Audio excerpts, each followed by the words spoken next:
she made 15,000 euros.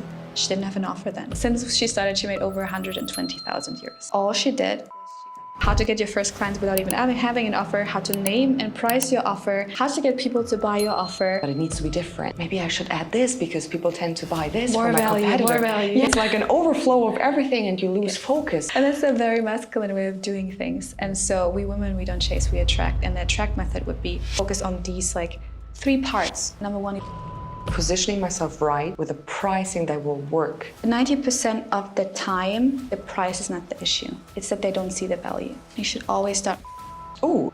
Alice had her prices at 200 per session. I said 10x that. She made 7K in her first month. Leah made 65K last month. What we focus on is a lot, what do I think people need? Yeah. But people don't buy what they need. They buy what they want. So you need to, let's say you have an offer. Now it's time to scale and how to. The feminine way of doing business is not to sell low price offers to a lot of people and then try to chase clients to make them buy those offers. The feminine way are premium offers. And how are you gonna create those offers? That's what we're gonna talk about today. Actually in conversation with Kubra from the Brand and Flow podcast. I'm really excited to have her ask me a bunch of questions about offers and getting paid to be you. So let's dive into how to create your first offer, how to get your first clients without even having an offer, how to name and price your offer, how to get people to buy your offer.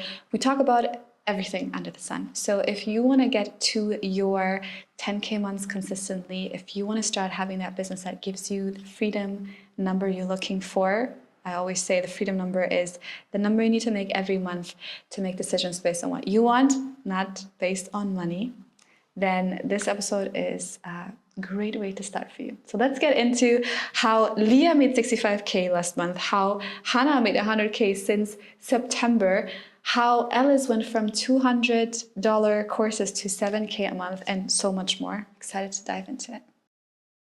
Let's talk about like a mistake that a lot of people do, and I think instinctively we do a lot, is I like to see it as a difference between the masculine way of doing things and the feminine. The masculine is like, let me do random market research, right? Like let me just like look out for like what product is selling right now at what price point, and then I make it a little bit more value for a little bit lower price, and then people will buy, right? And that's a very masculine way of doing things. And it often doesn't work, especially because you are trying to compete on price, which never works. You are not actually, emotionally invested. And so for the feminine, we instinctively know that we want to actually help people with something we have experienced ourselves. And so I call this Get Paid to Be You. Yeah. And this is literally what, my program is also about. And a big part of this is, I'm going to just give an example. So if you have a story, right? If you have a life, you went through a lot of things. A lot of times our worst moments define what we can actually help people with. And so I call them I'm done moments. The moments in your life where you said, I'm done, I need to change something. I'm done, I need to get out of here, I need to change my environment, I can't live like this anymore, I can't be like this anymore, this is not enough for me, the answers I'm getting is not enough, I need to find my own way. And this could either be, let's say you went through a lot of crisis with your skin, and let's say you have eczema or acne, and you went through all of the doctors, and all of the doctors just keep giving you like random creams and medicine, and it never works. And then you actually say like, I'm done, I can't do this anymore. I've had this now, I can't even look in the mirror. Now my children have it as well. And all the time I just go to the doctor, he gives me the same medicine. It works for 2 months, and it's back again. And so at some point you're like, I'm done. I can't do this conventional, like this whole school medicine. Yeah, just take this medicine and it's gonna cure. But it's actually not curing. It's just numbing the symptoms. Yes. So you look for research, you do your own research, you think about nutrition, you figure out that's about lifestyle, reducing stress, creating a non-toxic environment, like making sure all the cleaning products you're using at home are non-toxic. And you're in that moment where it's probably the worst ever, where you just feel at your worst. You look in the mirror, you feel at your worst. You look at your children, you're like, I can't do this. Like, I can't watch them go through the same thing. And then you have to find a solution for yourself. And that moment is where your offer is. Your shift, yes. Because you found the solution for yourself. True. You solve the problem for yourself. And guess what? Once you start to share those I'm done moments and what helped you get to the other side, people are going to be willing to pay you. Because what people want to pay you for is, did she have the problem herself? How did she solve it? And a bonus is if you helped other people solve the same problem. But it's already enough to say, I went through this and I got out of it. I'm going to pay you to show me.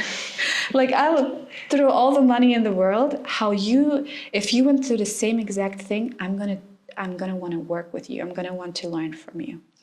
And this could be anything you're experiencing in life. I think the biggest issue is when we just come up with a random offer. I have this so often when women come into my program, and I had this one woman, she's so inspiring, but she said, like, I want to teach women how to create a better Instagram aesthetic. Okay? And how to choose your font and your colors. And I'm like, okay, I don't know, how much would I pay you for that? Like $89, maximum 200. Yeah. Okay? And then I asked her about her story, her I'm done moments. And she said, my I'm done moment was, I grew up in a small village. I was an introverted kid. I was always bullied. And then I said, I don't want to do this anymore. I feel like it's not a bad thing to be an introvert. I think I can still have a business. I can still travel the world and experience things. And so she left her village. She went alone on a world trip. Nice. And she started like a bunch of small businesses. Then she met her partner and they started a business together, like a marketing agency. And now they're actually traveling 6 months out of the year.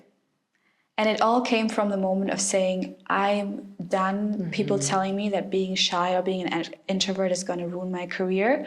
I want to find my own way and just getting out there and finding it. And the second I'm done one was when they were stuck in Germany for like 5 winters in a row. And they're like, we can't do this. Enough. We're entrepreneurs for a reason. We want to travel the world. And I said, this is what I would pay you for. Like, I could see an offer right there. I could see the Introvert's Guide to a Confident Businesswoman. I can see building a relationship and a business together. And how is it to build a business with your partner? I can see manage your business fully remote. That is what I would pay you for. Sure. And I would pay you 10 times more than showing me how to create an Instagram aesthetic. Yeah, and you already said it, right? When we are building our offers, we tend to feel like it needs to fit to my lifestyle. And you said it for that example of your client. And then most people think about, okay, but it needs to be different. And that's where they dive so deep, they jump into the water and they keep like diving and diving, not exactly seeing all the inspirations you just mentioned. That's why I love that you're saying it. There's so much in front of you. Why are you diving? Why are you going into the deep waters instead of testing? Yeah. First of all, the first layer, and then discovering more. Because I don't know how you see it, but what I tend to see as well is that people want to see a proof immediately to then say it works. Not being okay with testing and figuring out what the market will say. Because, okay, I got these inspirations, and let's take the example of your client, right? She got all these things that you saw in the story, and she's like, yes, I'm fired for it because I feel this. And I'm able to portray it to the world in my way. But then some people come up with, oh, but will this really work? Maybe I should add this because people tend to buy this from my competitor. More value. Yes. And then it's like an overflow of everything and you lose focus. You keep diving, as I said, and it gets like darker and darker and darker. Instead of get the sun rays in, get the light, right? See clear first to then dive deeper. So with your client that got all this beautiful inspiration, what do you suggest to do then to figure out in which there's a lot of things that we could do, but how to stay focused in what we're doing? What would be a step to take after that? Yeah, so I always like to go from the chase method to the track method. Okay. So chasing would mean I do market research and I lose myself in the market research and all the things that I could offer and like what more value. And we as women, we like to give so much more for like very little price because we feel like we need to overcompensate. You don't, you really don't. So I do market research and then I have to prove people that my offer is the best. So I give them a list of value and like tools and whatever I give you. And then I ideally discount my prices, right? Because I want them to see the value, but don't think about the price. And so that's the chase method, because you literally are chasing people saying, buy this is so good. Like, I'll show you how good it is. And that's a very masculine way of doing things. And so we women, we don't chase, we attract. And the attract method would be tell your story first. See what people like about your story and really listen. Yeah. A lot of times we are being told, bragging about being the expert, and you do all of these things, like you have 10 years of experience and you've helped 500 clients and you had a success rate of whatever, is going to get you the client. It's not. People couldn't care less about you being the expert, because Google is an expert. True. ChatGPT is an expert. Like, it cost me $10 a month for ChatGPT to be my expert. Why would I need you? And so tell your story first to figure out what people do really want. Because I know that when you present your offer, I know this because I've done this before, right? As a consultant, as a keynote speaker, working with clients, I've always, like, when I present my offer, the first thing is always, let me show all of the value, and then they're going to pay. Convincing. But if you actually look at their eyes, you will see that some of the parts of the offer, they couldn't care less. Like, they couldn't care less. Their biggest issue is they have a problem they want to solve, and they have a specific vision that they want to achieve. And so when you actually look and you listen to what they say, you don't actually need to overcompensate. You just have to focus on these, like, 3 parts of the problem that they want to solve. So let's just say I come to you for health coaching. Okay, you're a health coach. You help me overcome stress. I'm sick every 3 weeks. It's making me more less productive in my business. I'm losing money because I have to, like, cancel meetings every time I'm sick, and I have no energy. So I start to, like, burn out in my business. I come to you and you help me regulate my nervous system, figure out my nutrition, figure out, like, what maybe food how do you say this? Intolerances, all that stuff, right? Now, if this is my major issue, I'm sick all the time, I feel stressed, I'm burned out, what would be the offer? This is actually a real example from Hannah, one of my clients, one of my students. You saw her earlier. She came to me at a point where she had, like, all of these followers, 50,000 followers, and she couldn't even afford groceries. She had to ask a friend to buy groceries for her. So followers don't mean anything, okay? Yes. If you don't have the right clients. Yes. And so she was like, I'm going to do this nervous system offer, because nervous system, everyone's looking for a nervous system, this is the thing that's going to solve everyone's problem. And I'm like, first of all, everyone, you don't need to talk to everyone. You just have one client. Does that person really want to spend 1,000, 2,000 euros on a nervous system course? Or do they actually want to solve their problem? I'm sick every 2 weeks. It's making me more unproductive. I'm stressed all the time. How are you going to solve this? Yeah. What we focus on is a lot, what do I think people need? Yes. I'm the expert. I know what you need. But people don't buy what they need. They buy what they want. And so you need to listen to what exactly that they're saying. If they're saying, I'm sick every 2 weeks, no problem. We're going to do an intolerance test, and we're going to figure out how to boost your immune system so you're not sick every 2 weeks. So that's what you're going to put in the pitch, in the offer. You're not going to talk about nervous system regulation. No one cares. Really, no one cares. Yeah, most people are like, what is included in that as well, right? What is it? I didn't ask for it. Yeah. Why are you giving me this? Because you need it. I don't care. Yeah. And so I look at it as think about it as like a big circle, okay? This big circle, you have to think about what do they want and listen when they talk to you, right? When you're in the DMs, when they comment on your posts, when they book a call with you to hear about your coaching offer. Listen to the exact words they say. I feel like my immune system is trash, or I need a glow up. I feel like my skin is really breaking out all the time. I'm tired all the time. I'm stressed all the time. My baby brings home a bug every 2 weeks, and it's making me fall sick. Listen to that. That's the want. And then the offer sells the want, but it gives them what they need. Yes. So the big circle is the want, and then you hide in there what they need. Okay, so as soon as you buy the offer, obviously you want them to have results, and nervous system regulation is the thing. Yeah. Cool, give them exercises, but that's not the selling point. That's what you give them after they buy to solve their problem. Yeah, I love that you're saying it, because that's like a big thing, because you know that this would help them, but they don't believe in that. And I love to look at it. I think most people are not aware that it's not just about that they need to trust you. They need to trust the offer, but they need to trust themselves as well to invest into it, right?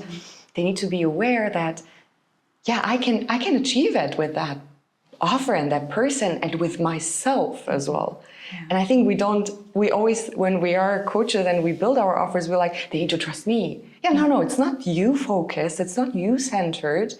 Remember, you wanted to create the impact in their life, right? And I love that you were saying it, because it's so crucial. And sometimes we are like so emotional in it. Like, I know they need this. Yes. And how do I get out of it? Saying, because I believe great coaches, as they have this they're internally fueled to help, they feel like it would be fake to sell something else. You know what I mean? Yes. Like, it would be fake to say, yeah, I give you this, but I know you need this. How do I find, I love that you say active listening, and I think it's so crucial. And I believe as women, we have like even a better instinct to listen and feel what a person really wants and needs. Yeah. Because we focus on much more details from my experience and what I see in the field. Yes. And that's what I love. So how will I figure out how to put the messaging out for them to know that this will help them? Yeah, honestly, I think we're overcomplicating things a lot of times. We're like, how do I make something sound fancy? It doesn't actually have to sound fancy, and that's why your story is the key part, right? So if you listen to two things, number one, their words when they talk to you. So when they say, I need a glow up, or I need to, like, my immune system is trash, right? Like, take these words, write them down somewhere. And if they repeat, multiple clients repeat the same, or multiple leads repeat the same, that means you should add this into your offer the same way. So you don't say, I teach you nervous system regulation. You say, I help you overcome stress, which is the same thing, right? My tool is nervous system regulation. But you're talking about stress all the time. So I use the word stress, like stress management, for example, system, for example. Okay, so you use the exact word. Or instead of saying, I help you, again, I help you like better your health, we're gonna give you a glow up. We're gonna give your immune system a glow up. If that's the words that they use, put it into the offer, right? And that's why it's so important to do research. So for example, with Hannah, she did the dream client research. Within a week, she made 15K. Imagine, just a shift there. Just a shift, because she shifted from the talking to everyone to talking to that one person that needs help, right? Yeah. You're not anyone who wants to improve their health. You're a business owner who wants to be productive and, you know, have a personalized health plan. That's that person. And then the second is, why I always say with like the naming of the offer or the positioning, use your story.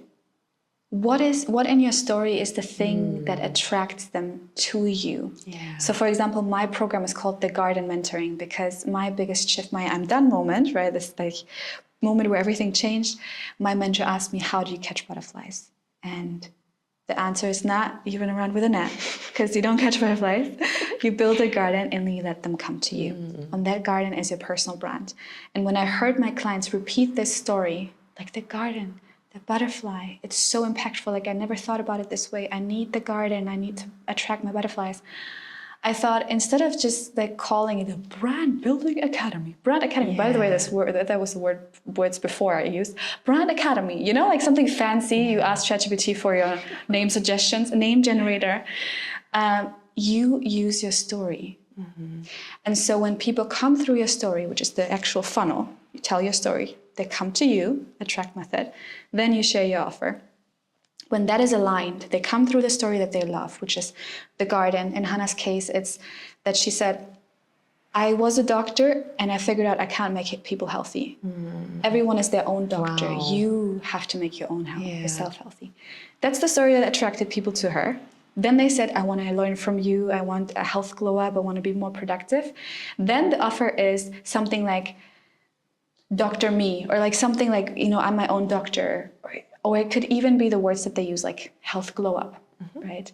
So you come with your story-related offer rather than just coming up with something fancy that ChatGPT told you. Yeah, that's where a mismatch then happens, and you feel as well that it's not fitting, and it might be doesn't holding fit to you you. back. Yes. And you're like, something is off. Yeah. And I love that you are saying this because it's so crucial.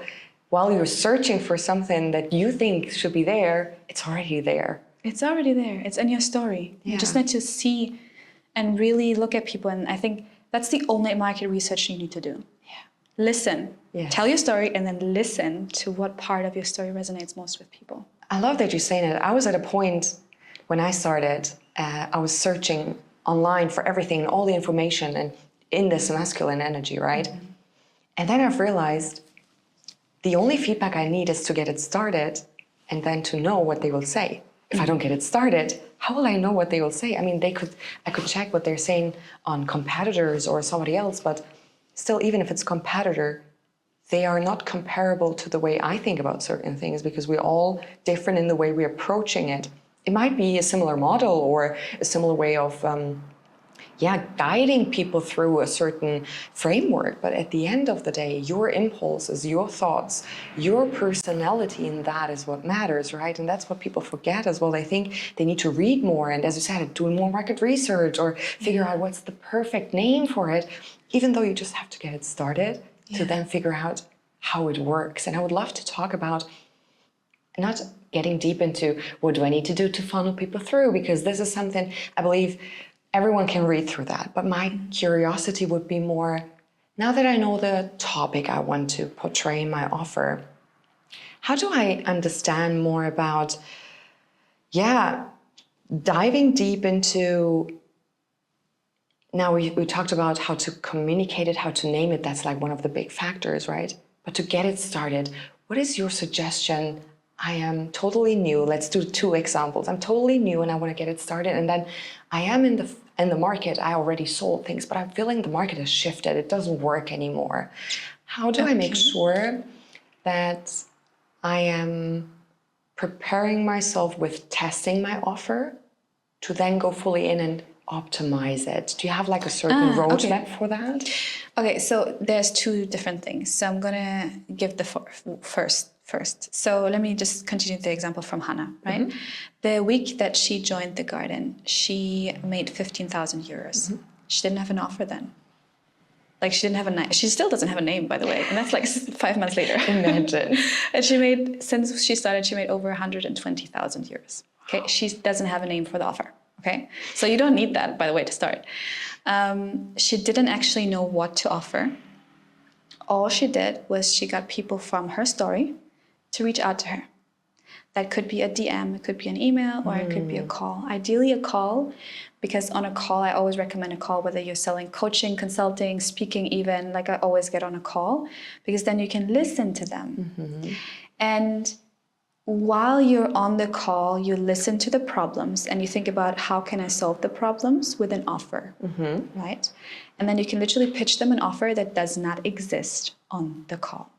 So for her, she was like, okay, I'm going to make passive income. I'm going to sell a $200 euro course. Didn't sell. People wanted discounts. Like it didn't work. I said, first of all, you're going to make it 2,000 euros. And you're going to make it one-on-one coaching. Mm-hmm. And whatever you offer is based on the person you're talking to. Mm-hmm. It's usually the same thing, right? It's a personalized health plan, has something to do with nutrition, meditation, and nervous system regulation, right? There we are again. But how you position it is based on the person you have the call with. So if someone says all the time, my nutrition, immune system, immune boost, blah, blah, blah, blah, then you focus on that in the pitch. Mm-hmm. And you don't even need to mention meditation and nervous system, blah, blah, blah. Mm-hmm. If someone says, I'm totally stressed, I need a way to calm down, you focus on pitching the meditation part and the mindfulness part. Essentially, it's the same system, like it's the same offer, it's the same solution, right? But you focus on each person on what they actually need. And what they communicate they want, because then they're going to be like, this is exactly what I need. It's the same thing, but it's the angle. Yes, right? Because if you tell me I give you 1, 2, 3, 4, 5, and you actually just want 1, why are you wasting your breath on explaining the rest of the 4? And confusing, right? And confusing them. Yeah. You can add it like, oh, what about, because at the end it's always going to be like, what about this? Yeah, no problem, I have it. What about this? No problem, I have it. No, what about this? No problem. And by the way, if you don't have it, make it. Like, if you're not going to close the offer because there's not a meditation, you can literally record a meditation practice today. It takes 20 minutes to do like 5 meditation recordings. And just add it. And that's why I always say, like in the beginning, you don't need anything. You don't need an offer. You just need to listen to people and see if you can solve their problem. Obviously, the most important is like, don't make stuff up. If you can't solve the problem, don't act like you can. Yes. Okay. But if you can, then you can make solutions up on the spot. And then you can provide them and say, you know what, we do it live. Okay, this is what Hannah did. We do this live. We do this one-on-one. If you need a meditation, I record it, send it to you the next day. Okay, no problem. She made 15,000 in a week. Okay. Imagine. Now she's at a point, and this is where we're coming into the scaling part, right? Okay, and then the second you ask about scaling, testing when you have a scalable offer. This would be for people who are just starting, right? Let's say you have an offer and you're working with people, coaching them one-on-one already. Now it's time to scale, but you don't know how. I think the big one, again, is to listen and then look at past successes, right? So if you've worked with people already, let's just say you're in coaching. Let's do something super simple, fitness coaching. Okay, so Bara, she's a nutrition and fitness coach. She's in my program as well. And what she does mostly is women come and want to lose weight with her. They want to tone and they want to find super like nice nutrition. Like you want to enjoy eating. True. But it should also be nutritional. There you go. And so she knows, okay, if I give people this exercise with this meal plan, maybe connected with this workout schedule or some kind of accountability tool, then most of the women see results within 3 weeks. Okay, that's amazing. Like that's something you want to scale. And so how are you going to scale it? You're going to look at what was the most impactful tool, exercise, and tip I gave that person. Okay? And then you want to double down on this. A lot of people are going to be like, first instinct is, I want to go from one-on-one to scalable offer, which means I'm just going to put all my knowledge into a course. And then they work on the course for 4 months. They put so much effort into this. And then it's so much information that people get overwhelmed and they don't actually do it. And that is, it's going to burn you out. It's going to burn your client out because you're like, you create, some of the coaches, they're creating like an hour program and I have to watch a video that's 1 hour long to learn a nutrition tip you could give me in like 5 minutes with a tool next to it. So don't think about all the information that they need. Think about the quick wins. What can I give right now that will give you results in 2 weeks? What about the tools that will make your life easier that everyone loves and raves about? And then what are some of like maybe mind-blowing quotes or mind-blowing like revelations that you can give them? And then you want to package that in a product. So I call this productizing your knowledge. What can be a tool? What could be a 5-minute video? What could be like a quick exercise tutorial that I can record? Again, don't record everything at once. Record like create it one by one, only the most impactful. And then you're slowly building your library. And so for Bara, for example, that could be, she's doing exercises. So she has some videos that are like 5-minute videos of the best exercise that everyone going to see results. And they're going to see like toned muscles in like a week or 2. And then she has, she actually put her accountability into a small app where you can track your progress, and it's super simple. She doesn't have to track it for you. It's just an app she created once and it's there. People are freaking out about it because like who doesn't want to track their like steps count in an app and like feel super productive. And then what we also did is a tool. So for example, a personalized nutrition plan where she has it in, let's say you created once in a Google Sheet, and then your assistant, not even you, puts the metrics of the clients in there, and it creates a personalized nutrition plan based on your intolerances. Obviously, people rave about it because it's like it's a personalized nutrition plan on what I like, what I don't like, what I'm allergic to, and all of that you create because you know it has the biggest impact, and it reduces your time, right? So this is where I'm saying, where it's I like to scale, but I like to scale with things that I've already worked in the past. And you can test, but again, don't offer everything. Just give them what they actually need. And so that's actually where we come into evergreen and scaling what we do in the garden. Yeah, I love that you're saying it, because saving them time and yourself time, keeping it simple while you think they need more, they just need whatever they need right now to come to the next step. Yes. And at the end of the day, you can still then check, will I be able to extend it and maybe upsell them to something else, right? There's so many other options, but focus on this right now. I love that you're saying it. And the proof of the one-on-one is so needed. And I think we shouldn't forget as well, when we shift to group coaching, there's still a different energy because there's more people. You might need support. There's borders. You shouldn't. Our goal is for sure to impact the most of people that we want to impact, right? We want to help those people too. I always say it like, as a real coach, you are internally fueled to help. That's your main focus. It's not about how many people I close or to say, oh yeah, I have 2,000 clients. No, it's about I help those. And the way you're portraying your clients and the way you're talking about how you impacted their life is exactly what I mean when I talk about a coach, because that's what matters. And yes, it's important to see their successes because their success is your success eventually, right? Yeah, of course. So I love that you're saying it to keep it simple. And I think it's a big reminder for all of us, for everyone, that whatever you're thinking right now and whatever you're doing right now is the right track you're on. There's an impulse you got. So why are you overthinking that impulse instead of focusing on it and trusting that impulse and really setting up the plan to do that first, to then figure out step 2, 3, 4, and 5. Because otherwise you're like jumping around, not getting anywhere. And you said it, right? You don't have to record the course. Start with it. Figure out ways to do it. You can do your own thing eventually, right? I mean, there's certain process steps, but you don't have to follow whatever X did or Y did, right? It's actually going to hurt you. Like if you do the exact same Right? as your competitor, why would I come to you? To you, yeah. Like, Yeah, and it why makes you're actually pushing no yourself sense. into it, right? Yes. So a lot of times when you do market research, I always like to say, number one, you don't do market research on your competitors or the market, you do it on your dream client. You research, you ask them questions because they are the boss. You're not the expert, they're the expert. And then when you do research on how can I improve my offer, try to look at people who are in totally different industries as you. Yeah, I love that. Right? You like in the finance, but you look at how do fitness coaches get results. Now you're going to get creative and you're going to be like, oh, I need a tool. Oh, I need some kind of like exercise I can do. I need a habit, right? Like if I want to get people out of financial trouble, how do exercise, how do workout coaches do it? They create habits like daily working out, right? How can I do a habit of a money habit?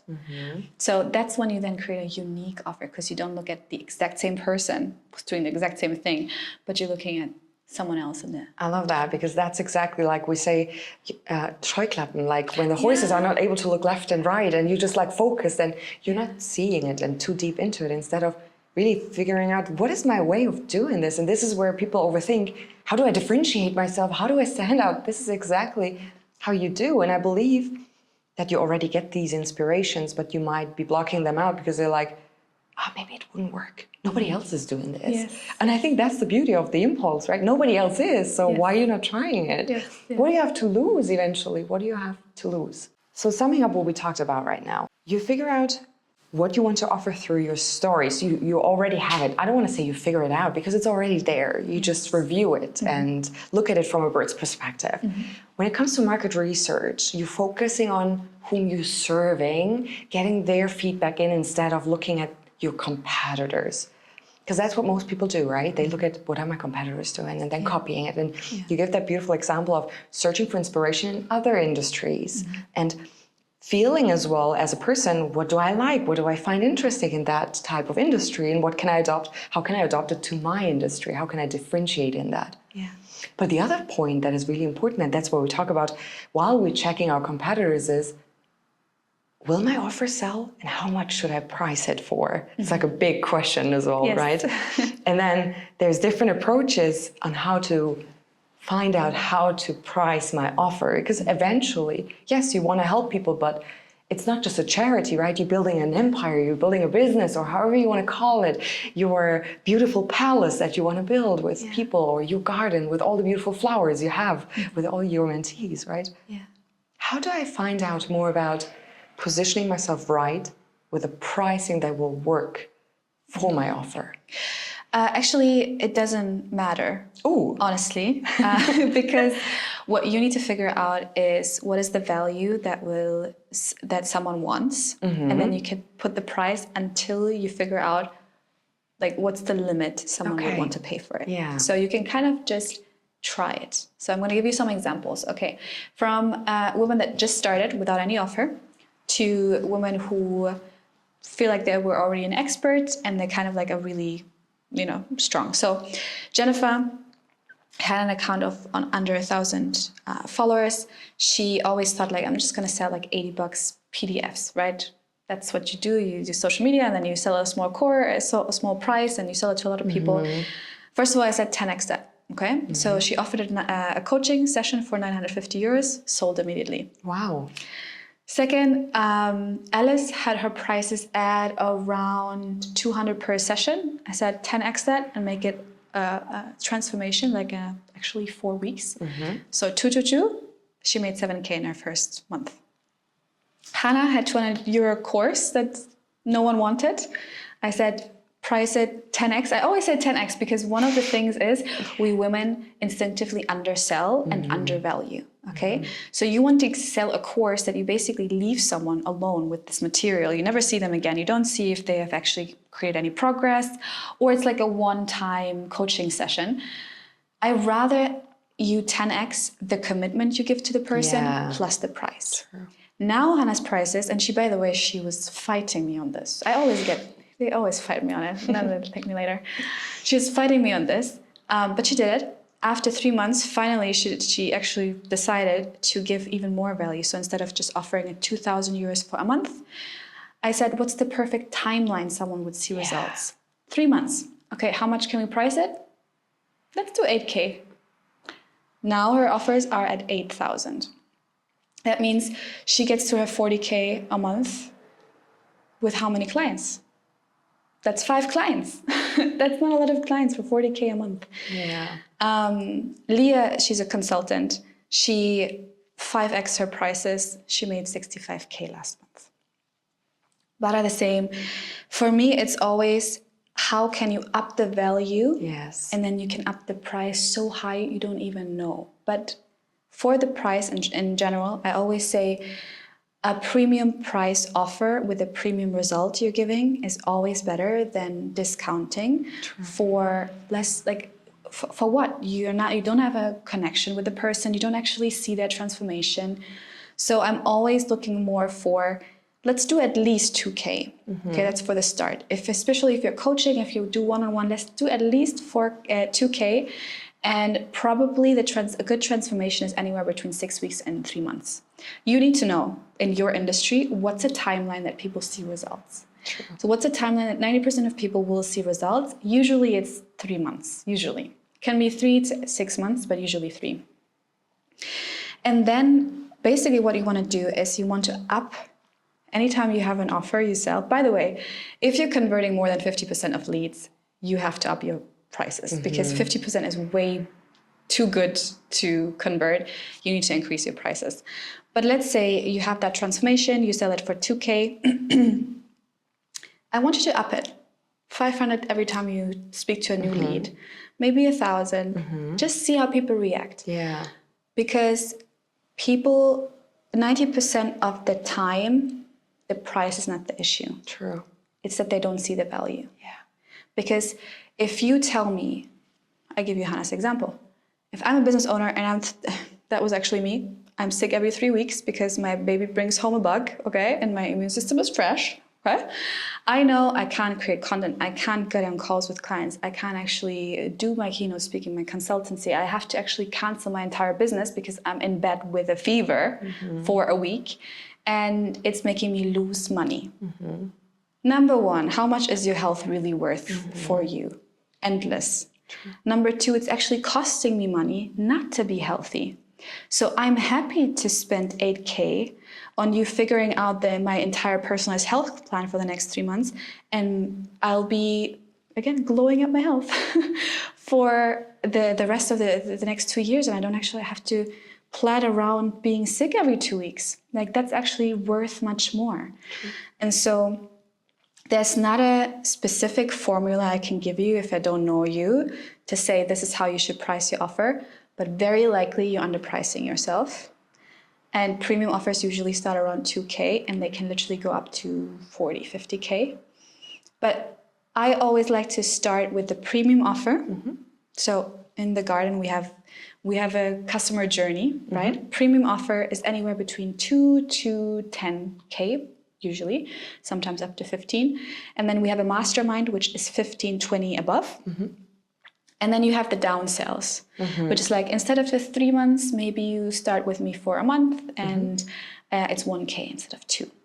Or the people before that journey, I'm not ready for the one-on-one yet. We do this later. That could be a course, okay? But that course is probably 600 to 800, not 200, okay? And so in the garden, we always go through, let's start with a premium offer. Let's get them to the transformation first, see results. Maybe they want to upgrade to the next part of their journey, right? Which is the mastermind. Exactly. And then you figure out, where were they before? Where was this person that I'm working with before? True. What did they need to do to get to this point? That could be an extra offer, like a downsell offer, or something like more of a self-pace that will make them, prepare them for the one-on-one. Warm them up for it, yes. But you shouldn't start with the small offer. So number one, you're going to burn out because you need to sell to a lot of people. Number two, you don't even know what to offer because you've never talked to this person. Exactly. You don't know what they needed before to come to the premium offer. So I always say, you don't sell an offer, you sell a transformation. True. You should always start with the premium because it will give you your freedom, monthly freedom income. True. It will give them actual results because if I pay more, I'm actually more committed to doing the work and I will see more results and I will be a better testimonial. 100%. Yeah. And that's at the end of the day how you market yourself and promote your business through others. And there's a big trust in that. And I love that you mentioned this again, because it's either the value, they don't see the value that the offer provides because you're not putting it in their words. Or again, as you need to consider, they might not be trusting themselves right now to achieve that process, to then for you to understand maybe they need something that is lower there for them to warm up and believe in themselves again, because you don't know what people really go through. Let's be honest in here. We tend to say things from the outer shell, but inside of us, we might feel something totally different. And that's where it gets so important, as you said it, to really align with them and figure out as well, where were they before? Not just while they need my offer, but where were they before it? What did they feel? What did their family say? Environment? Where were they at? Because those are the information we need and not what my competitor is saying and how much they're pricing their offers for, right? I mean, what does that tell me? Nothing. Yes. And then preparing 4 months, losing connection to the people again. The market shifts, right? It's fast. And so it's so important also in that when you're saying this person isn't ready, that you choose the person who is ready. Yes. Because in the beginning, you don't want to waste time on people who aren't ready for that offer. They aren't ready for that price. Give an example from Laura. She joined and she did relationship coaching. And she said, I have 2 different clients. One that is actually burning me out and one that I really like working with. And I said, okay, tell me about them. And she's like, yeah, I talked to this woman and she's in like a toxic relationship and she keeps going from one relationship to the next. And she feels like she doesn't really have a lot of self-confidence. That's why she picks relationships that make her feel inferior. And she had this childhood trauma, blah, blah, blah. And that person is really hard to work with because they don't have self-awareness. Yeah. And so that person might not even be willing or ready to pay a premium price for relationship coaching because she's like, what's the point of a relationship anyways? Because all of this, I only had bad examples, bad experiences. I said, okay, who's the other one? Okay, that's a woman that maybe came out of a toxic relationship and really worked on herself. And now she's working on her confidence and she wants to get to the point where she shows that confidence to a potential partner. She can actually attract her as attract your king. Okay, ooh, beautiful. Yeah. And then she's like, I feel like I'm a queen, but I don't feel like I can find the king that will match that energy, right? And that is the person that I love working with because she is self-aware and she's working on herself already. So she doesn't need daily reminders of not going on Tinder and, all that stuff and so that is the person I want to work with because she's already started the journey. I don't have to I don't have to teach her to start the journey on herself and how important is it to invest in yourself. And so she went actually from a client that wasn't willing to pay $500 for her coaching to now women that pay her 5,000 euros. And so she's getting to her freedom number. I always say freedom. What is your freedom number? The monthly amount of money that you need to make to say, I make decisions based on what's best for me and my family, not based on money. And so for her, freedom number was 10K. She made 15K last month because she had 3 clients that paid her 5K. Why? Because she stopped talking to the insecure woman that's in a toxic relationship and needs to get out, to the woman who's already working on herself and now is in the position where she's like, I want to find my husband. I want to like build that relationship, that healthy relationship. And I want you to show me how I do this. How can I navigate like relationships or the dating market? Exactly. And so that person, because they already started the journey by themselves. They don't need to be like, no, you shouldn't be there. No, I already started it. I already worked on myself. Now I know it's worth it for me to invest in this to get to the next. Yeah, I love that you mentioned this. I like to differentiate, and that gave me the impulse while you were talking, between the ideal client that needs the solution you're offering and the dream client that is the person you really want to help because you know you can help them, because the other person, you know you cannot help them because you are not impacting their life, or you're not the one taking the decision. You're not the one sitting on the chair to drive the car. You're sitting next to them and saying, hey, let's go right, left, no, straight. At the end, that's what we do. Yeah. And that's what we communicate as well. And I think that I love that you're saying it, to know as well when to say no. I cannot help you. I'm sorry. Yeah. Because that makes a bigger impact than trying to help them. You getting overwhelmed with, oh my God, there's no result, and they getting angry or frustrated because there's no result, and then your business is not making fun anymore, and it should be curiosity, full of curiosity and happiness and everything, right? That's the beauty of our business eventually. So I love that you're mentioning this. Oh my God, we had so many great inspirations in here talking about how to figure out what do I offer, how to find out more about what does the market, my dream customers, my people say, what do they really need? What do they want? And what do I think they need? And how do I message it for them to know it? We talked about pricing. Of course, we could go deeper into it. Maybe you should let us know in the comments if you would like to have more episodes talking about how to promote it and how to talk about content and everything, because of course she's an expert in here testing. And I've known Sina before, and I've seen her shifting too. And I've seen her, if I'm allowed to say, shining more, because she found herself again. Like, I think the first time I followed you was, I don't want to lie, 2019 or something. It's been really long time. Yeah, because we're both from Germany. So I remember, I don't want to lie, I would need to check it on my phone. So I might post it in the show notes when I started to follow her.